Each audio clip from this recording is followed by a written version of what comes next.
la segunda parte de este tema de Jesús es el verdadero Mesías anunciado por el Padre. Hasta ahora hemos visto o hemos podido apreciar que esto no es cierto, que trataron de asemejar los constructores del nuevo pacto o de la nueva alianza o del Nuevo Testamento, cuando crearon y formaron esto, crearon este personaje y trataron de incrustarlo, engancharlo, ¿sí? Diciendo acerca de profecías, hablando de cosas que realmente se salen totalmente del contexto, que la gente, como le dijeron que por fe, que la salvación es por fe, ¿sí? Que no por obras, o sea que usted no tiene que obedecer los mandamientos sino creer, sabiendo que todo esto es falso. Y también entonces asimismo incrustaron allí el Mesías, que un Mesías terrenal que no tiene que ver realmente con el eterno, con lo que el eterno estableció. Por eso, en esta hora, vamos a continuar entonces con la segunda parte de ¿fue Jesús el Mesías prometido por el Creador? Y para retomar entonces lo que veníamos aprendiendo, vemos claramente que se está refiriendo la profecía que el Eterno estableció real, que ha de venir un Mesías verdadero que será ungido de acuerdo a la costumbre, o sea, va a ser un rey común y corriente y cumplirá lo dispuesto por Hashem como está escrito en la Torá. Porque la pregunta sería el por qué algunos misioneros insisten en distorsionar el significado de las palabras de los profetas para poder sustanciar sus afirmaciones. Un ejemplo es la palabra hebrea usada como en Isaías, como cuando se refiere a alma, que quiere decir mujer joven. Allí en el libro de Hebreos, en Isaías, cuando habla de alma, se está refiriendo a una mujer joven, ¿sí? Y lo tradujeron mal como si fuera la palabra virgen, que de una virgen nacerá. No. Lo que realmente dice el profeta Isaías en el capítulo 7, versículo 14, dice: ciertamente el mismo Hashem les dará una señal de su propia elección. Miren, la doncella, o sea, la alma o la mujer joven ha concebido y va a dar a luz un hijo que le pondrá el nombre Immanuel, o sea, con nosotros está Hashem. Se está refiriendo a el pueblo de Israel, que siendo tan joven, o sea, tan pequeño, ¿sí?, dentro de todas las naciones, va a tener un hijo, ¿sí? Y ese hijo lo deben llamar Immanuel, que significa Dios con nosotros. Ese es el vástago del cual habla, ¿sí?, del vástago de Isaías, que saldría de Isaías, ¿sí? Entonces habla de una mujer joven, o sea, de una doncella, ¿sí? Cuando dice alma, no dice virgen, o sea, lo tradujeron mal. Alma lo tradujeron como si fuera, y de una virgen nacerá y dará luz. Entonces crearon que la virgen, que esto, que aquello. Todo eso es mentira, ¿sí? Lo que realmente dice el profeta es eso, ¿cierto? Con nosotros está Hashem. Eruditos cristianos honestos reconocen que esto es un fraude piadoso. La versión estándar revisada de la Biblia traduce la palabra correctamente. Esta no es sino una de las muchas mal traducciones o traducciones forzadas. Esta historia también la encontramos en Primera de Reyes, versículo 16, versículo 1. Vuelve y habla del joven, de la joven que ha de venir y dar a luz. Se relata que estando Jesús en la cruz, dijo: perdónalos, Padre, porque los judíos no saben lo que hacen.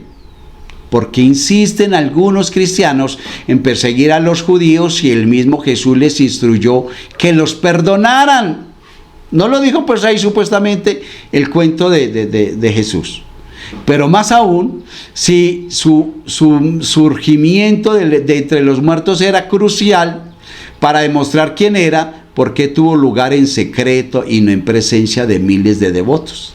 Si supuestamente subió a ojos de miles de personas, ¿por qué entonces no subió también a ojos, o por qué no resucitó a ojos de miles de personas? ¿Sí? Supuestamente Jesús afirmó que no intentaba cambiar las leyes de Moisés.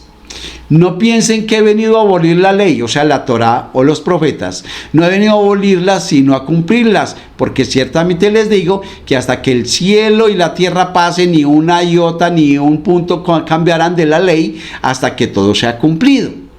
Entonces, quien quiera que quebrantar el menor de estos mandamientos y enseñe en ese sentido, será llamado el menor en el reino de los cielos. Es lo que encontramos en Mateo capítulo 5. Ahora, eso fue completamente falso, esa declaración. Pues después de un poco, él mismo abolió algunas de las leyes, mientras eventualmente sus seguidores abolieron o cambiaron prácticamente toda la ley. ¿Sí? Porque eso fue lo que hicieron. Como recuerde que cuando formaron lo que mal llamaron el Nuevo Testamento, empezaron a escribirlo unos 40, otros 70 años después de los Hechos. Aún el libro de Apocalipsis dicen que fue escrito cerca de 100 años después de los Hechos. Imagínense, después de un siglo. ¿Sí? O sea, todos esos libros que usted encuentra allí en ese compendio que hicieron, que llamaron la Nueva Alianza inicialmente y después Nuevo Testamento, todo eso es creación de hombres, ¿sí? Entonces, sin embargo, la Torá misma claramente, ¿sí? Sin embargo, la Torá misma claramente, Hashem establece en muchas porciones que sus leyes son eternas, que nunca serán abolidas. Incluso los cristianos reconocen que la Biblia judía es la palabra de Dios. Si la Torá es eterna y Jesús mismo afirma que no tiene intención alguna de abolirla y cambiarla, ¿por qué los cristianos celebran el Shabbat en domingo cuando Dios claramente llama al Shabbat sabatino un pacto eterno? Deduzcan de ahí, ¿sí? Ahora, si ellos dicen seguir fielmente lo establecido por el Creador, dicen los cristianos, ¿por qué entonces comen cerdo los cristianos cuando la Torá lo prohíbe? ¿Sí? ¿Qué argumento pueden presentar los cristianos para celebrar el Rosh Hashanah y el Yom Kippur, que claramente son mencionados en la Torá? ¿Sí? El mismo argumento se aplica a cientos de otras leyes de la Torá que son ignoradas por los cristianos. Por otro lado, la Navidad y la Pascua cristiana no son mencionadas ni en la Biblia judía ni en el Nuevo Testamento cristiano siquiera, que se inventaron. Estas festividades tienen origen pagano y fueron adoptados por el uso cristiano. Pero Pesach, Sukkot y Shavuot son claramente mencionadas en la Biblia, en las Sagradas Escrituras, mas aún Jesús no llega ni siquiera a sugerir que las festividades bíblicas dejen de ser observadas. Ni siquiera eso. Tremendo. Y dijo que no venía a abolir, ¿verdad? Los cristianos promueven la filosofía de dar la otra mejilla. Dice Lucas 6:29. Si alguien te pega en una mejilla, ofrécele también la otra. Y también encontramos que cada uno debe amar a su enemigo. Ahora, ¿conoce usted alguna nación cristiana que practique habitualmente esta ética impráctica o que al menos la tome en consideración? En absoluto. ¿Sí ve? ¿Por qué? Porque saben que es una creación, que es algo falso. Las múltiples afirmaciones cristianas sobre que Dios es amor han sido tomadas de la Biblia judía y de la religión judía. Entre tales referencias abundantes en nuestra Torá están: ama a tu prójimo como a ti mismo, ama al extranjero, pues extranjero fuiste en la tierra de Egipto, y amarás al Señor tu Dios con todo tu corazón y con toda tu alma y con todas tus fuerzas. Deuteronomio 6, versículo 4 al 6 dice: escucha, oh Israel, el Señor es nuestro Dios, el Señor es uno. El Señor uno es. Versículo 5, amarás al Señor tu Dios con todo tu corazón, con toda tu alma y con toda tu fuerza. Y versículo 6, y estas palabras que yo te mando hoy estarán sobre tu corazón, y sigue diciendo, ¿cierto? Ahora, si Dios es amor, ¿Cómo puede explicar los cristianos el silencio e indiferencia de la iglesia y de la mayoría de las naciones cristianas, mientras 6 millones de judíos eran llevados a cámaras de gas y otros mataderos por parte de los alemanes? ¿Cuántos polacos, cuánta gente de otras partes fue allí destruida emocional, física, en toda manera? ¿Sí? ¿Por qué el silencio sepulcral durante la guerra de los 6 días, entonces, tiempo después, si es que los cristianos dicen que son los mismos Jesús? ¿Dónde estaba el amor cristiano durante la Inquisición española y durante los cientos de pogromo inspirados por sacerdotes y monjes? ¿Dónde está ese amor? Ahora, ¿sabe qué es pogromo? Es el saqueo y la matanza de gente indefensa, especialmente judíos, llevados a cabo por las multitudes. El judaísmo, el pueblo de Dios, cree que Dios es eterno, por encima y más allá del tiempo. Dios no puede nacer, Dios no puede morir, Dios no puede sufrir, Dios no puede volverse carne, ni puede dividirse en secciones, como lo hicieron Padre, Hijo y Espíritu Santo, como lo hicieron los cristianos. Estas son concepciones paganas, trinitarias de otras culturas, ¿sí? Busque allí las trinidades en internet y verá que muchas culturas tuvieron trinidades. Roma no se podía quedar aparte, y eso fue lo que enseñaron Padre, Hijo y Espíritu Santo. Dividieron al Creador, como si eso pudiese hacer.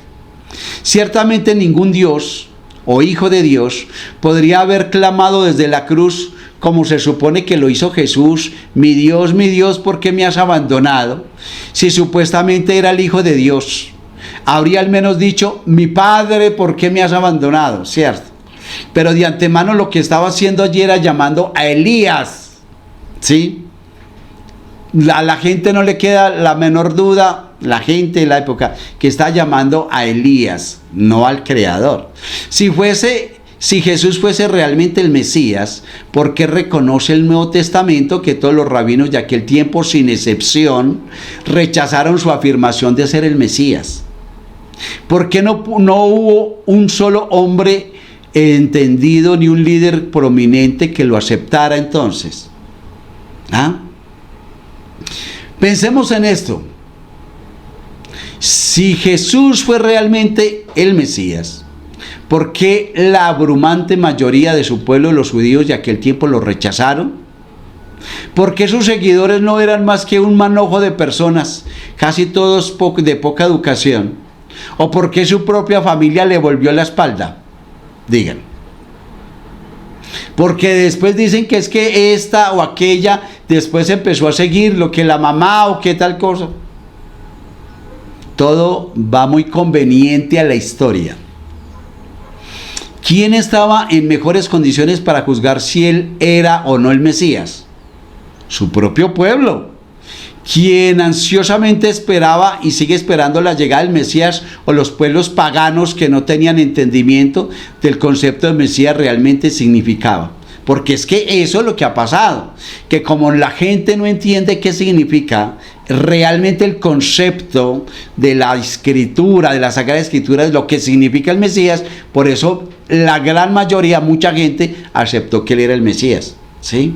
Pero si usted aprende que realmente entiende esto, qué es el concepto realmente del Mesías, usted no aceptaría nunca esa mentira que se creó la religión cristiana. Jesús mandó a sus discípulos que predicasen exclusivamente a los judíos y no a los gentiles, dice Mateo 10, 5 y 6, dice: a estos dos se los envió dándoles estas instrucciones: no vayan por caminos de los extranjeros, ni entren en las ciudades de los samaritanos, pero vayan más bien a las ovejas perdidas de la casa de Israel. Pero sus discípulos lo desobedecieron e hicieron exactamente lo contrario. Él claramente pensaba que él mismo era el Mesías de los judíos y de nadie más. El hecho es que él fue aceptado por naciones extranjeras y no por los judíos. ¿Por qué no? Porque los judíos conocen realmente la historia. porque los judíos realmente conocen lo que el Eterno estableció y lo que no estableció. ¿Sí ve? Y ese Mesías no va conforme a lo que el Creador estableció. Si Dios ha rechazado a los judíos por no aceptar a Jesús, como dicen, como lo afirman los cristianos, ¿cómo es que han conseguido sobrevivir por 2000 años de persecución cristiana? ¿Cómo explican los cristianos la sobrevivencia judía? ¿Por qué ha devuelto Dios la ciudad de Jerusalén y la tierra de Israel a su pueblo rechazado? ¿Cómo explican entonces el hecho de que el pueblo judío ha restablecido su nacionalidad en su tierra propia ancestral y que esté en posesión de la ciudad de Jerusalén en la actualidad? Estas son vivencias históricas sin ningún paralelo. Y la pregunta sería, ¿no deberían los cristianos reconocer ahora que el resurgimiento del Estado judío es realmente un develamiento y una realización de las profecías bíblicas en nuestros días? Es eso. Por eso se habla que el pueblo de Israel es el reloj profético del Creador, del Padre. ¿Sí? Para bien, no para mal. Mucha gente espera la caída del pueblo de Israel, pero ¿es por qué? Por ese antisemitismo, por lo que enseñaron desde Roma hace mucho tiempo, y esto lo siguen de una forma simulada enseñando. Lo enseñó también el padre de ellos, el padre del protestantismo, Lutero, ¿sí? Antisemitismo.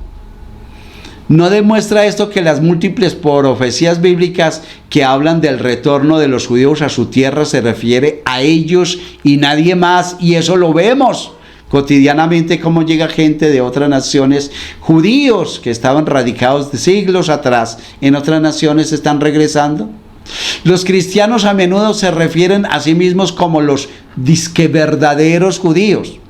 El nuevo Israel, dicen ellos, Dios los escogió porque los judíos rechazaron a Jesús. Es una mentira.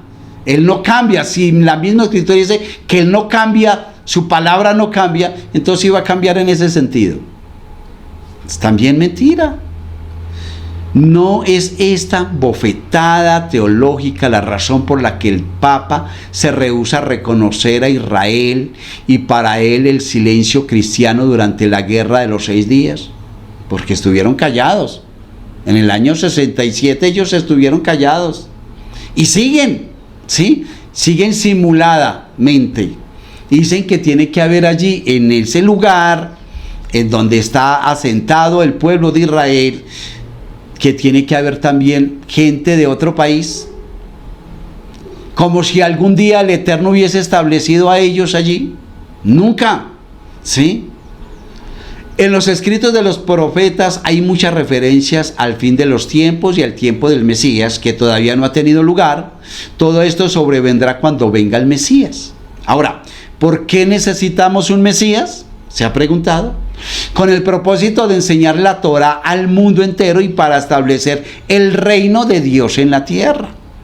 Si los cristianos han echado por tierra las leyes de la Torá, si consideran que la Torá ya no tiene validez, ¿cómo esperan el Mesías? Si esa es la función de Él cuando Él venga. ¿Sí ve? ¿Sí ve que se contradicen? ¿Qué quedaría por enseñar a la humanidad entonces? En ningún lugar de la Torá sugiere que vaya a ser abolida por el Mesías la Torá. Por el contrario, la Torá es eterna y el propósito del Mesías es guiarnos al día en que el pueblo judío entero observara la Torá, o sea, guardara la Torá, y en que toda la humanidad reconociera su verdad.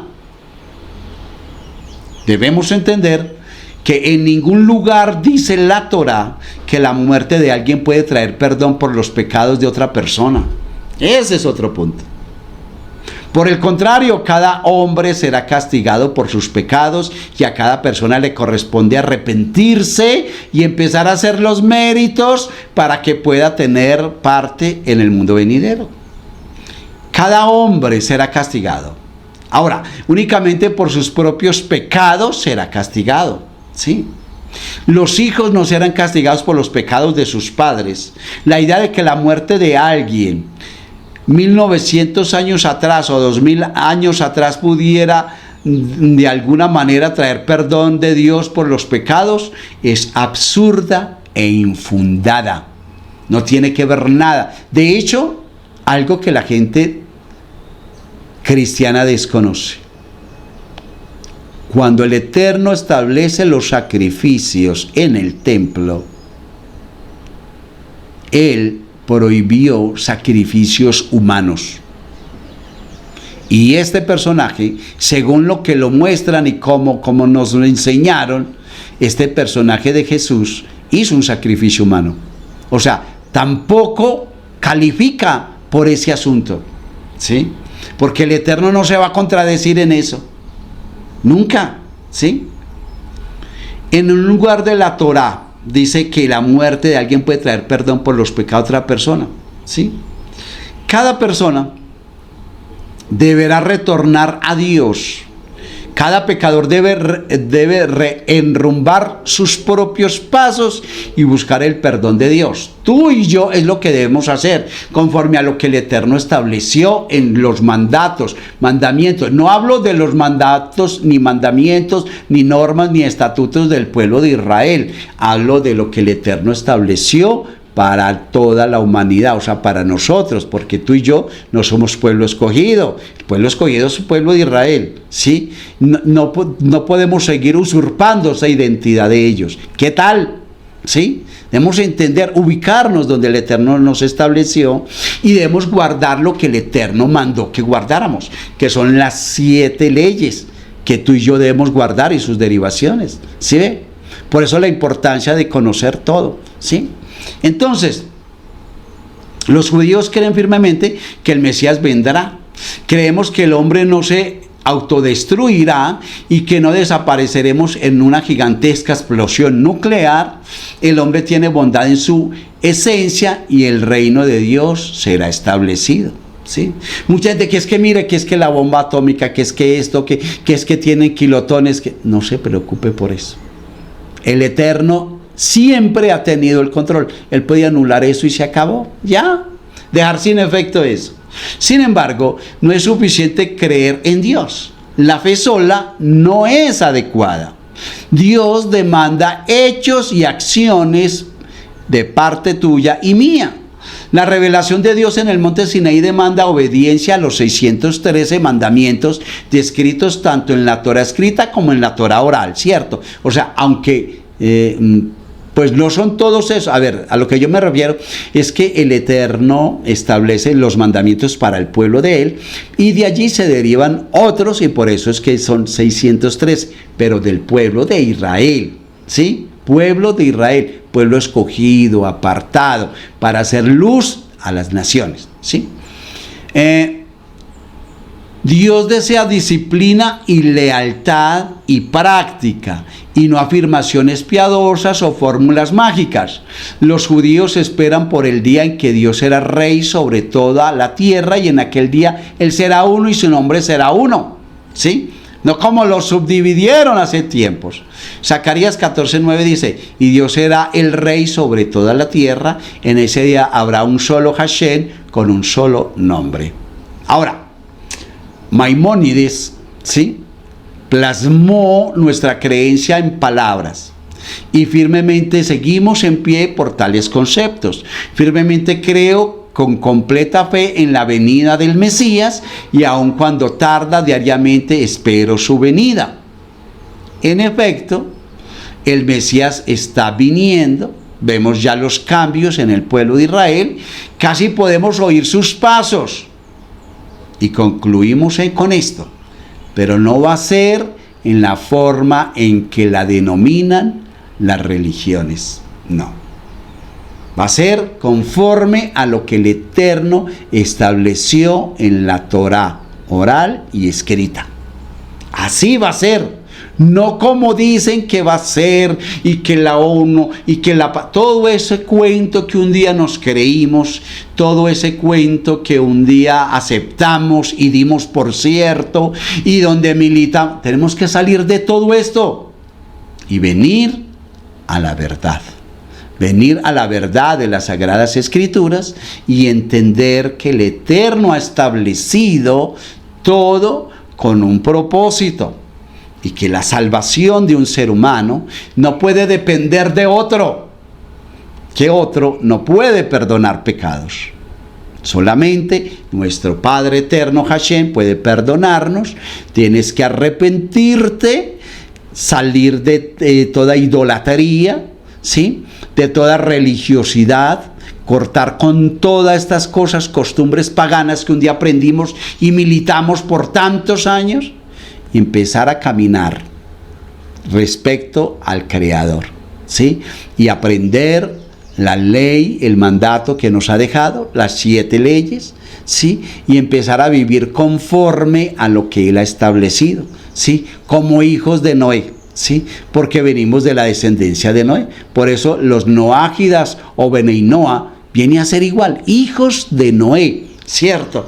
No siga diciendo o llamando que usted es hijo del pueblo de Israel, que usted hace parte del pueblo. No, a menos que usted haya cambiado de su condición y hayas hecho proselitismo y ahora tenga la ciudadanía de Israel y haga parte del pueblo judío, ¿cierto? Que se cambió ahora a ser judío. Ya es diferente, ¿sí? Ya ahí sí tendría que guardar todos esos 613 preceptos, ¿cierto? Ahora, si tú estás en mi condición, entonces debes entender que ya no es más religión, no es más costumbres religiosas, sino guardar estos 7 preceptos y caminar conforme a lo que Él nos ha establecido. Por eso la importancia de conocer, de aprender y de unirse a una comunidad que conozca realmente acerca de lo que el Eterno estableció desde el principio de los siglos, no otra religión como pululan en el mundo entero, ¿sí? Esto es para que tú lo tengas en cuenta. Mientras tanto, entonces, quiero invitarles para que mediten en todo esto que hoy hemos aprendido, para que tengan en cuenta que por miles de razones, Jesús no califica como el Mesías establecido en las Sagradas Escrituras. Por eso debemos aprender esto. Debemos tomar todo por la razón que es y salirnos de ese cuento de que simplemente crea que usted va a ser salvo por fe. No, eso fue un método establecido, es más, por un cura alemán, ¿sí?, por el Martín Lutero, que usted por la fe es salvo. No, o sea, usted cree y no obedece. ¿Cómo se le ocurre? Usted debe obedecerle al Creador conforme a lo que Él estableció, sin intermediarios, sino simplemente creerle a Él conforme a la palabra. Que es necesario que ahora que el Eterno, de acuerdo a lo que el Eterno estableció para el pueblo de Israel, que fuera luz a las naciones, ahora usted puede ver que hay hombres que están enseñando, o sea, hombres rabinos, escogidos por el Creador, a quien el Creador un día les entregó la Torah oral y la Torah escrita, a los que tienen la verdad de las Escrituras, para que nosotros aprendamos acerca de esas 7 leyes, ¿sí?, sin más cambios, sin más nada en nuestras vidas, sino establecer lo que el Eterno dijo, y ellos nos pueden enseñar. Por eso les invito para que sigamos conociendo y aprendiendo más y más acerca de este pueblo de Noé, de lo que tú y yo debemos hacer. El hecho de que yo diga que somos pueblo y descendencia de Noé, eso no dice que ya no eres hijo del Altísimo. Antes, al contrario, eres hijo del Altísimo. Cuando tú aceptas lo que Él nos manda, cuando obedeces lo que Él nos manda, cuando lo hacemos a la manera de Él, cuando cambia nuestra vida por causa de Él, cuando permitimos que Él venga a morar en nosotros. Y le cuento, es totalmente diferente a lo que un día nos enseñaron en esas comunidades religiosas. Mientras tanto, que el Eterno les bendiga grande y abundantemente. Si desean estos temas, con mucho gusto se lo enviamos. Escríbanos a nuestro correo josías4969@gmail.com, y con gusto de forma gratuita, todo conforme el Eterno nos ha dado, así lo haremos, para que ustedes también conozcan y aprendan acerca de la verdad de las Sagradas Escrituras. Mientras tanto, espero les haya quedado claro el por qué el Jesús que nos han mostrado, que nos han enseñado, no califica para ser el Mesías verdadero establecido por el Creador. Y si Él no califica, mucho menos. ¿Por qué? Porque todo lo que se inventaron, que llamaron Nueva Alianza, sí, o Nuevo Testamento, está lleno de incongruencias, de cosas de controversias, de cosas que van en contra de lo que el Eterno estableció. Que el Eterno les bendiga grande y abundantemente, y esperamos la próxima podamos seguir aprendiendo más y más. Bendiciones a todos. Shalom, shalom, shalom, shalom.